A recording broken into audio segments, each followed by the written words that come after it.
Let's go out west. Okay, top of the agenda, and this is a cause for celebration. He's about to play his 277th and record-breaking game. He'll do so down in Geelong on Saturday night. And Dean Cox, as we learnt on the weekend, he's lost nothing. Is there a sense of theatre in Cripps? He's kicked a couple. Yes, there is. He's done the right thing. The team thing. The Cox thing. The goal! You'll be okay! Paddled into Sinclair. Got it onto the boot. Oh, look at Coxie. Big Cox. Cox hasn't got a hickey. As he runs, and he has a bounce, Cripps. Oh, Coxie. Cox. Yes, he's doing the salute. He runs to his teammates and they all embrace. He's been a superstar over his time in the AFL. So let's head to his home in Perth now and welcome Dean Cox to AFL 360. As we do so, congratulations for what's about to occur, Dean. Jared, Robbo, good evening. Thanks very much. You were a popular figure on Saturday night. That couldn't have panned out any better, could it? No, it sort of unfolded the way I would have liked, but I kicked a couple out of bounds on the full before that, so when I got the ball off Cripper, I thought I'd better not do it again, and fortunately enough, it went through. You weren't ever going to allow Cripps to run in and kick that goal, were you? No, well, I started a little bit in front of him, so the option was to go back and block or to try and get the handball, and I gave Cripper one early in round one, so he said, I'll always pay you back at some stage throughout the year, and it was on the weekend. Do you approach the milestone where you go past Glenn Jakovich, Dean, with a sense of pride and a sense of accomplishment?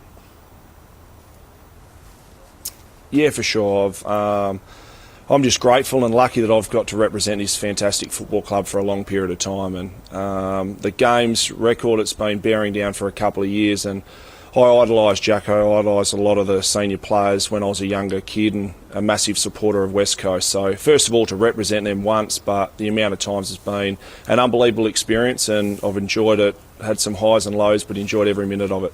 It is a week to reflect, Dean. I wonder, can you take us back? You didn't get picked up in the draft. You're the most famous product of the rookie draft, and you went picked 28. So you were overlooked a lot of times. Did you think that you were actually going to miss?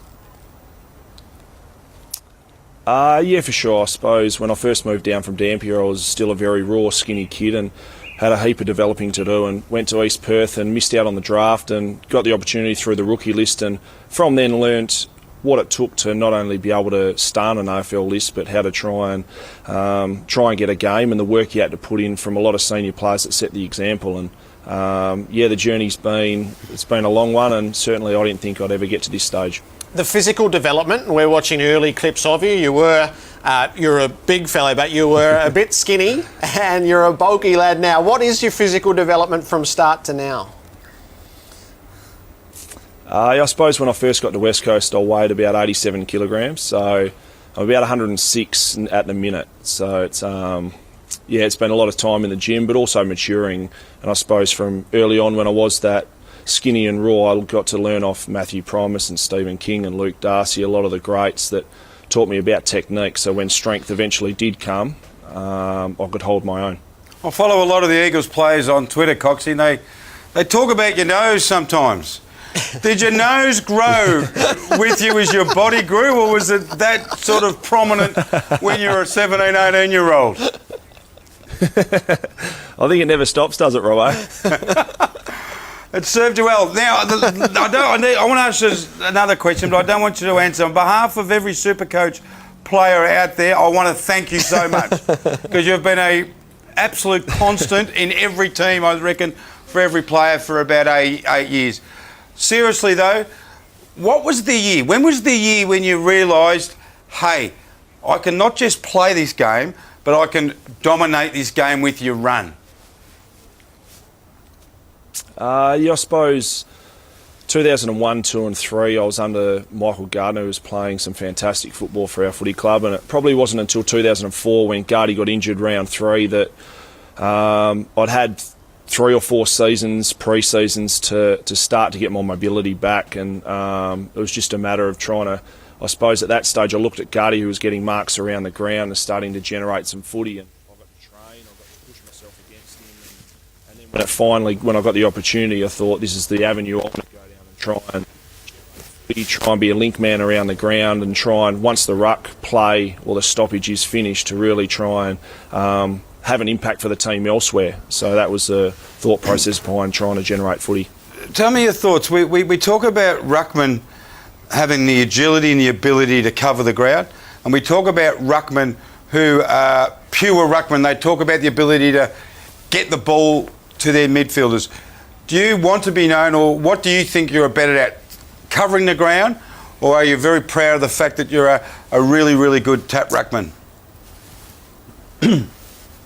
First of all, I like to be known as a good tap ruckman who can get footy around the ground. After that, I think my role primarily is there to control stoppages and to try and create clearance work and scoring opportunities for our football team. So that's my primary objective. I think throughout a review, I certainly look at my ruck work, but then also my hit out to advantage percentage. I look at a number of those factors that contribute to first possession and clearance ratio. So that's my primary focus, and then after that is, all right, my marks around the ground, and then generating football possessions I'm not really worried about. If they're 15 to 20, well, that's good, but the impact I can have in the air or around stoppages is primarily the way I want to go down. It's a celebration for you this week because you're reaching the milestone, but I think most people who have watched this game of football in the last 30, 40, 50 years would have to say that Cox, Cousins, Kerr and Judd would just have to just about be the best starting four in football. Can you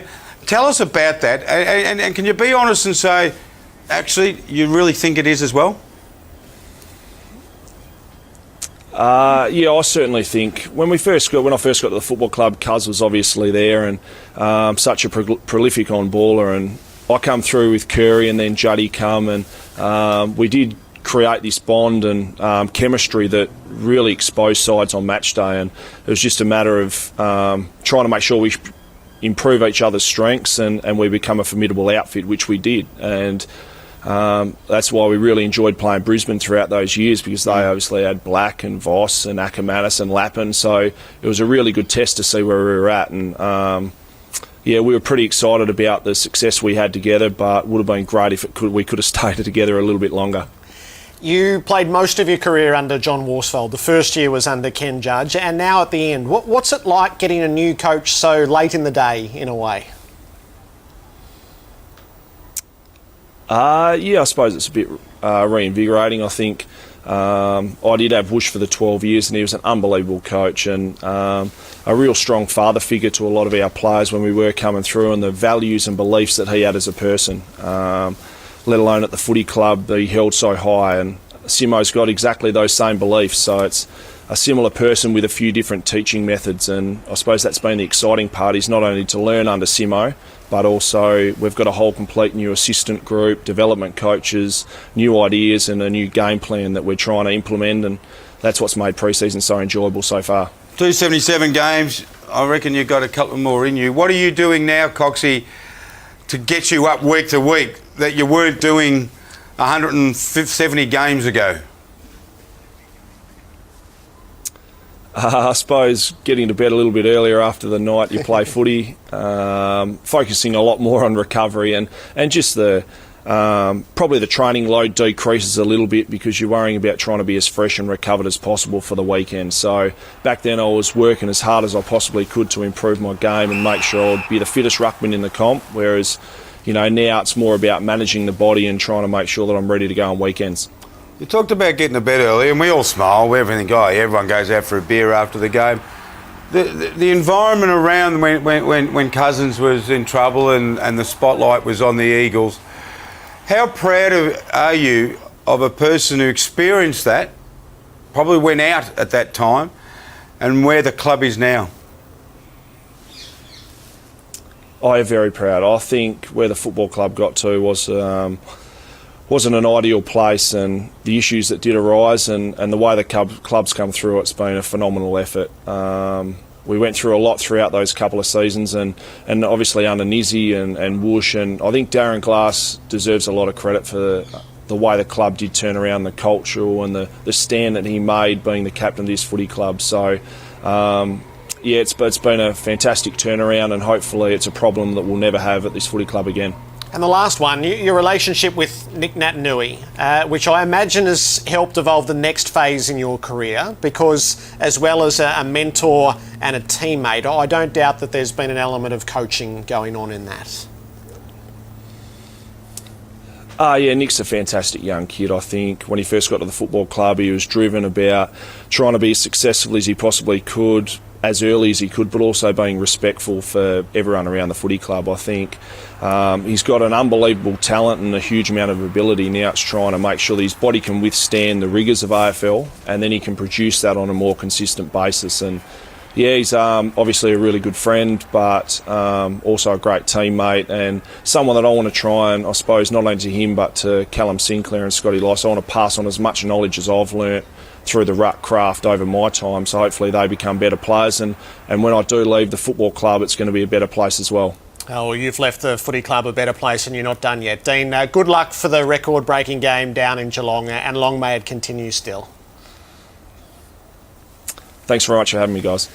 Dean Cox with us on AFL 360, and the club record. Yes. It's such a milestone across the history of the game. Well, each club. It's not a new franchise, but it's newish to football. It's been going for 125 years. They've had some superstar players, and to be etched at the top of an honour board, to say that you have sacrificed yourself more times than anyone else, 277. He's probably got another season maybe in him after this run. He's going to finish as a 300-game player at 6'7" or 6'8" that he does, and runs it like he does. It is a phenomenal achievement. He came. I'm glad you asked him. He was a rookie-listed player. So 18, 17, 15 clubs, 16 clubs had a crack at him, and they all just said, no, not good enough. And he's turned around and put in a 300-game career. It's amazing, isn't it?